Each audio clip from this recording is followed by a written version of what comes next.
अस्सलाम वालेकुम एवरीवन। आज का लैब सेशन है। हम रिकैप लेंगे कुछ एक्टिविटीज का जो हमने पहले परफॉर्म की थी। उन टॉपिक्स को हम इस लैब सेशन के अंदर कवर करेंगे एज अ प्रैक्टिस। सो आज की हमारी लैब कंसिस्ट कर रही है creating navigation menus, multi columns and pagination. In topics को हमने अपनी लैब के अंदर इनकॉर्पोरेट करना है। नेविगेशन का चेक कर लेते हैं, एक दफा गो थ्रू कर लेते हैं। इसका कॉन्सेप्ट क्या था? नेविगेशन बार आप बना सकते हैं। आप अगर एक वर्टिकल बार बना रहे हैं तो उसके लिए आपकी टेक्स्ट डेकोरेशन आप नन करेंगे ताकि आप अंडरलाइन रिमूव कर दें। आप इसमें navigation bar is basically a list of anchor elements. उसके अंदर आप लिस्ट आइटम्स डाल सकते हैं एंकर की फॉर्म में। और इसका जो डिस्प्ले, अगर आपने एक वर्टिकल बार बनानी है तो उसका डिस्प्ले आप ब्लॉक कर देंगे और उसको कोई ना कोई विड्थ असाइन कर देते हैं। हमने डिस्कस किया था कि हमें इसकी कितने विड्थ चाहिए। देन हम एक एक्टिव क्लास भी ऐड कर सकते हैं depending upon the requirement. If we have some kind of requirement like that कि जो फर्स्ट जो हमारा पेज है या जो एक्टिव पेज है उसकी जो अपीयरेंस है डिफरेंट हो ताकि यूजर को अपना एक करंट पोजीशन मालूम हो। आप इस तरह से कर सकते हैं, एक्टिव क्लास बना के उसको उसकी फॉर्मेटिंग डिफरेंट कर सकते हैं। फिर नेविगेशन बार के अंदर हम कोड में आ जाते हैं। हमने जैसे कि कहा था कि ये अनऑर्डर्ड लिस्ट के अंदर लिस्ट आइटम्स जो हैं उसमें हर एक आइटम जो है उसको आप एक एंकर टैग असाइन कर देते हैं ताकि उसके लिंक्स जो हैं वो एक्सेसिबल हो जाएं। ये हमने यहाँ पे ये बना दिए हैं जितने हमें चाहिए थे। उसके अकॉर्डिंगली फिर हम अगर इसके HTML में आ जाए, HTML के अंदर हमने इसकी स्टाइल, लिस्ट स्टाइल जो है उसको नन करना होता है। ये इसलिए जरूरी है बिकॉज हम कोई बुलेट या नंबरिंग नहीं चाहते लिस्ट के साथ। मार्जिन डिफाइन कर सकते हैं according to requirement. Then background colour assign कर सकते हैं। उसके बाद आप जो लिस्ट आइटम्स आपके इसके अंदर एंकर टैग है उसको आप डिफरेंट किस्म की फॉर्मेटिंग दे सकते हैं कि हर एंकर टैग उसका डिस्प्ले ब्लॉक हो। ये भी करना लाजमी है because we want a vertical kind of navigation बार।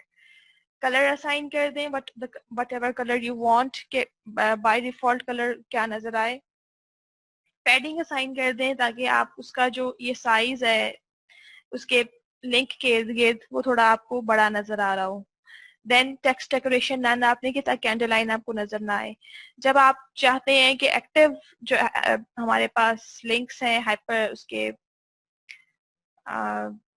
आपके एंकर टैग के जो एक्टिव लिंक्स हैं उसके अंदर आप डिफरेंट कलर्स अगर चाहते हैं तो आप उसको डिफरेंट कलर्स असाइन कर सकते हैं कि बाय डिफॉल्ट यूजर अगर एक्टिव लिंक के ऊपर है तो उसको क्या चीज नजर आए।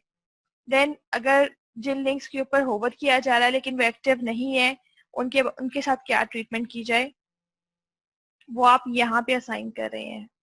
तो हमारे पास एक नेविगेशन बार के मल्टीपल ट्रीटमेंट्स हैं जो हमने उसको देनी है। एक तो ये कि हमारे पास लिस्ट जो है एंकर का बाय डिफॉल्ट क्या नजर आए, देन एक्टिव वाला क्या नजर आए, देन अगर हम उस पर होवर करें तो वो क्या नजर आए। तो ये रेफरेंस ट्रीटमेंट हमने दे दी है इसको यूजिंग CSS। पेजिनेशन पे आ जाते हैं। जब हमारे पास मल्टीपल पेजेस हमें क्रिएट करने हैं उसके लिए हम पेजिनेशन यूज करते हैं। पेजिनेशन में भी एक्टिव क्लास यूज की जा सकती है और आप होवर कॉन्सेप्ट भी यूज करते हैं। सो आप पेजिनेशन की क्लास बना के उसको में एक्टिव लिंक को कोई भी वैल्यू असाइन कर दें, प्रॉपर्टीज असाइन कर दें। और जिस तरह से हमने प्रीवियसली किया था कि होवर करे लेकिन नॉट एक्टिव लिंक्स हैं उनके साथ क्या ट्रीट किया जाए, उनके साथ आप ये ट्रीटमेंट कर रहे हैं। So pagination B. Again, pagination is also conceptually a list of the links, hyperlinks, जिसको आपने एक खास फॉर्मेट में शो किया होता है। अगर आप नेविगेशन बार की बात करते हैं तो उसमें आपने जो साइज दिया होता है वो बड़ा होता है, लेकिन जो पेजिनेशन है उसके अंदर साइज आपने बहुत नॉमिनल सा दिया होता है। ये डिफरेंस है इन दोनों के दरमियान। तो जिस तरह से यहाँ पे हम देख रहे हैं हमने एक क्लास बना दी थी पेजिनेशन की, उसके अंदर हमने हाइपरलिंक्स डाल दी हैं डिफरेंट पेजेस के नंबरिंग की फॉर्म में। और इसकी CSS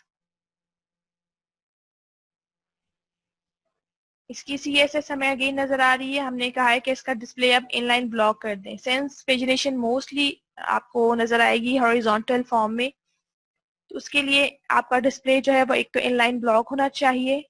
दूसरा आपको ये बताना है कि पेजिनेशन में जो हर हाइपर लिंक है उसकी प्रॉपर्टीज क्या हो, उनका कलर क्या हो। आप फ्लोट करवा रहे हैं बिकॉज हर जो एक एलिमेंट है एक दूसरे के उसके साथ। सो आफ्टर डूइंग दैट आप कहते हैं जो एक्टिव लिंक्स हैं उनको स्पेसिफाई कर दें विद डिफरेंट कलर। ठीक है। उसके बाद आपने ये कहा कि जिनके ऊपर होवर किया जाए लेकिन वो एक्टिव ना हो उनको आप इस तरह से ट्रीट कर दें। अगेन ये हमने मल्टीपल ट्रीटमेंट्स दिए हैं पेजिनेशन को कि नॉर्मल जो लिंक है, उसके बाद जो एक्टिव लिंक है, उसके बाद जिस पे हम होवर कर रहे हैं बट वो एक्टिव नहीं है वो किस तरह से हम उसको ट्रीट करेंगे। मोस्टली केसेस में हम ये 3 ट्रीटमेंट्स लाजमी दे रहे होते हैं अपने एलिमेंट्स को जिनके साथ हमने इफेक्ट्स ऐड करने होते हैं। सो ये एक किस्म की इसकी आउटपुट आ जाती है। जब आप इनके ऊपर होवर करेंगे तो इनको आपका इनका भी बैकग्राउंड चेंज होता हुआ नजर आएगा कलर्स के हिसाब से जो आपने यहाँ पे डिफाइन किए होंगे इस जगह पे। ठीक है। मल्टी कॉलम लेआउट हमने देखा था कि आप एक एलिमेंट के अंदर मल्टीपल कॉलम स्पेसिफाई कर सकते हैं bye using the column properties. उनमें से हमने देखी थी कॉलम काउंट की हमें यूज करनी पड़ेगी property to show how many columns we want to make. Column gap specify करना पड़ेगा। देन कॉलम का रूल स्पेसिफाई करना पड़ता है कि आपको उसके अंदर जो सेपरेटर है उसका स्टाइल कौन सा हो, उसकी विड्थ कौन सी हो और उसका कलर कौन सा हो। अभी आपकी रिक्वायरमेंट के हिसाब से होगा। ठीक है। तो रूल की विड्थ 0 भी हो सकती है अगर आपको सेपरेटर जो है वो शो नहीं करवाना। That depends. So multiple column layout में हमने ये देखा था कि डिफरेंट किस्म के एलिमेंट्स को हम स्पैन भी करवा सकते हैं तमाम कॉलम्स के ऊपर। ये भी एक पॉसिबिलिटी है। इफ वी नीड दैट हम इस प्रॉपर्टी को भी यूज कर सकते हैं। हम कॉलम रूल की जेनेरिक प्रॉपर्टी को भी यूज कर सकते हैं ताकि हम उसके अंदर मल्टीपल वैल्यूज एक ही बार में असाइन कर दें, लेकिन इनका सीक्वेंस इसी तरह से रहेगा। ठीक है। सबसे पहले उसकी विड्थ आएगी, देन उसकी स्टाइल आएगा, देन उसका कलर आएगा। मैम ये कॉलम स्पेन का बता दें। कॉलम स्पैन में आपने अगर किसी एलिमेंट को इस तरह से करना है कि वो एलिमेंट जितने भी हमारे कॉलम्स बन रहे हैं उसके ऊपर उन तमाम कॉलम्स के ऊपर वाली जो जगह है उसको मर्ज करके कवर करे, तो हम यूज करते हैं कॉलम स्पैन। यानी हाउ लेट्स से हमारे पास एक जगह पे 3 कॉलम्स हमने बना दिए हैं लेकिन हम ये चाहते हैं जो हमारा ये वाला टेक्स्ट है वो उन 3 कॉलम्स के ऊपर स्पैन करे। उसके लिए आप फिर जो टेक्स्ट है अगर ये पैराग्राफ में है तो इस पैराग्राफ को आप कॉलम स्पैन ऑल कर देंगे।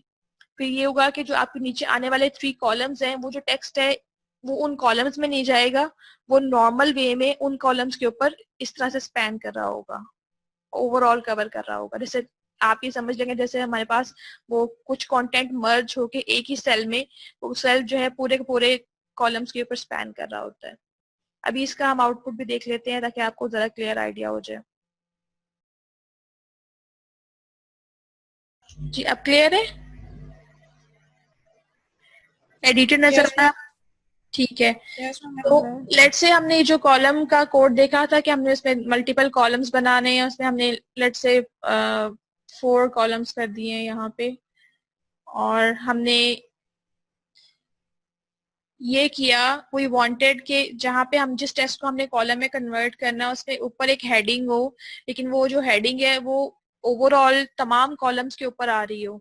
सो ये जो टेक्स्ट लिखा हुआ है हमने web designing encompasses many different skills and disciplines, ये सारे का सारा जो टेक्स्ट है ये तो 4 कॉलम्स में डिवाइड होगा, लेकिन हम ये चाहते हैं ये जो ऊपर ये जो हेडिंग नजर आ रही है इसकी ये वाली हेडिंग H3 वाली ये मल्टीपल कॉलम्स के ऊपर स्पैन करे यानी उनको कवर करे, उन सब कॉलम्स के ऊपर हो।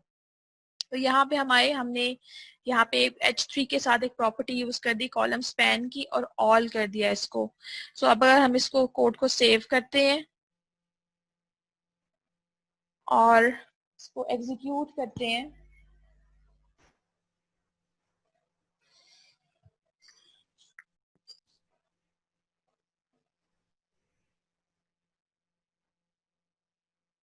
ये आप देख रहे हैं कि ये जो टेक्स्ट है आपको 4 कॉलम्स में नजर आ रहा है और ये जो हेडिंग है अब हम ये चाहते हैं कि लेट से ये हेडिंग जो है वो इन इन सब कॉलम्स के ऊपर स्पैन करे। उसके लिए हमने ये जो प्रॉपर्टी यूज करनी है वो कॉलम स्पैन की यूज करते हैं कि ये जो लेट से जो टेक्स्ट आप यहाँ चाह रहे हैं वो चाह रहे हैं कि इन सब के ऊपर ऐसे इस फॉर्म में आए। तो अब लेट से अगर फिलहाल, क्योंकि ये हेडिंग छोटी सी है, आपको नजर नहीं आ रही कि इस तमाम के तमाम कॉलम्स के ऊपर स्पैन कर रही है। यहाँ पे क्या किया हमने, H3 की जो हेडिंग थी इसको हमने लेंथी कर दिया, हमने जस्ट इस पे डमी टेक्स्ट और डाल दिया just to have a view कि ये अगर इतनी बड़ी हेडिंग है तो ये हमारे उसके ऊपर स्पैन करेगी कि नहीं करेगी। अब हम दोबारा शेयर करते हैं स्क्रीन, इसको रिफ्रेश कर लेते हैं। ये देखें, अब ये जो हेडिंग है ये मल्टीपल कॉलम्स के ऊपर स्पैन कर रही है। अब इट्स नॉट लाइक ये सिर्फ 2 कॉलम्स पे स्पैन कर रही है, जस्ट टेक्स्ट है ही इतना, अगर इसमें और टेक्स्ट होता ये तमाम के तमाम कॉलम्स के ऊपर स्पैन करता। ठीक है, so that is the purpose to use column span property, कि अगर हम कॉलम के अंदर भी कुछ टेक्स्ट ऐसा है जिसको हम चाहते हैं कि ओवरऑल वो मल्टीपल जगहों पे स्पैन करे, जिससे अक्सर हम न्यूज़पेपर्स में देख रहे होते हैं कि कुछ कंटेंट जो है वो मल्टीपल कॉलम्स पे स्पैन कर रहा होता है और कुछ कंटेंट जो है वो नॉर्मल कॉलम की फॉर्म में आ रहा होता है, उसके लिए हम कॉलम स्पैन यूज करते हैं। So coming back to the lab, ये आपका लैब टास्क है। आपको डाटा गिवन है स्लाइड्स के एंड पे टेक्स्ट की फॉर्म में, जो आपने अपने टास्क के अंदर ऐड करना है। आपको जो गिवन लेआउट है स्क्रीनशॉट की फॉर्म में गिवन है, आपको वो लेआउट बनाना है by using the data which is given to you. और आप देख सकते हैं कि 3 कॉलम्स नजर आ रहे हैं आपको, तो आपको वो 3 कॉलम्स में कुछ टेक्स्ट क्रिएट करना है। ऑल्दो आप जो कलर स्कीम गिवन है, आप कलर स्कीम चेंज कर सकते हैं अगर आपके पास कोई बेटर आइडिया है, लेकिन it should be decent and proper colour scheme if you want to change it. वो आप चेंज कर सकते हैं, वो आपके पास ऑप्शन है चेंज करने की।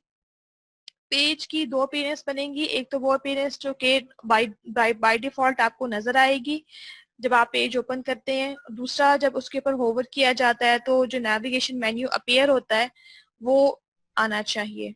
सो आपको जो कोड है दोनों अपीयरेंस के लिए करना है। फिर आपने पेजिनेशन भी ऐड करनी है पेज के स्टार्ट में, और एटलीस्ट 8 पेजेस शो होने चाहिए। जो एक्टिव पेज के लिंक हैं वो डिफरेंट होने चाहिए, और जो दूसरे नॉर्मल लिंक्स हैं वो डिफरेंट वे में शो होने चाहिए। पेज के ऊपर अगर होवर इफेक्ट किया जाएगा तो appearance again it should get changed. अब ये चेंज किस तरह से की जाएगी, ये आपको इसमें फ्रीडम ऑफ चेंज है, फ्रीडम ऑफ एक्सप्रेशन है। आप अपनी एस्थेटिक सेंस यूज करते हुए उसके कलर स्कीम या उसके अपीयरेंस डिफाइन कर सकते हैं कि किस तरह से होनी चाहिए, बट चेंज होना चाहिए एटलीस्ट। ठीक है, अगर हम इसके इनिशियल इंटरफेस की तरफ देखें तो आपको इस तरह से नजर आना चाहिए। आपको टेक्स्ट, ये वाला टेक्स्ट है लिखना, ये गिवन है। ये टेक्स्ट यहाँ पे जो लिखना है जो 3 कॉलम्स पे नजर आ रहा है ये भी गिवन है आपको।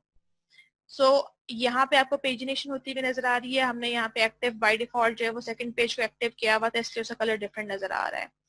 सो अगर हम आगे आ जाएं, अगर हम नेक्स्ट पेज जो लिंक बनेगा वो ये कि अगर आप इस मेन्यू को क्लिक करेंगे, इस आइकन पे क्लिक करेंगे तो आपके पास एक इस किस्म का मेन्यू, नेविगेशन मेन्यू शो हो जाना चाहिए। इसमें से ये तमाम जो लिंक्स हैं, अगर आप किसी एक लिंक के ऊपर होवर करते हैं तो इसका कलर अगेन चेंज हो रहा है।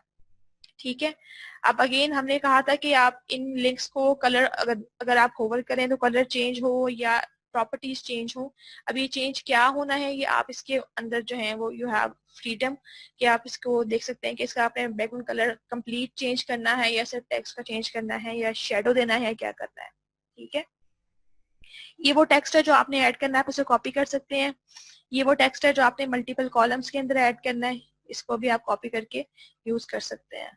सो ये आपका कुछ एडिशनल रिसोर्सेज हैं जिनको यूज करते हुए आप मे बी आपको हेल्प मिले अंडरस्टैंड करने में या ये कोड्स को इम्प्लीमेंट करने में। आप इनको देख सकते हैं इफ यू नीड देम। और अगर कोई क्वेश्चन है आज के लैब के बारे में तो प्लीज पूछें।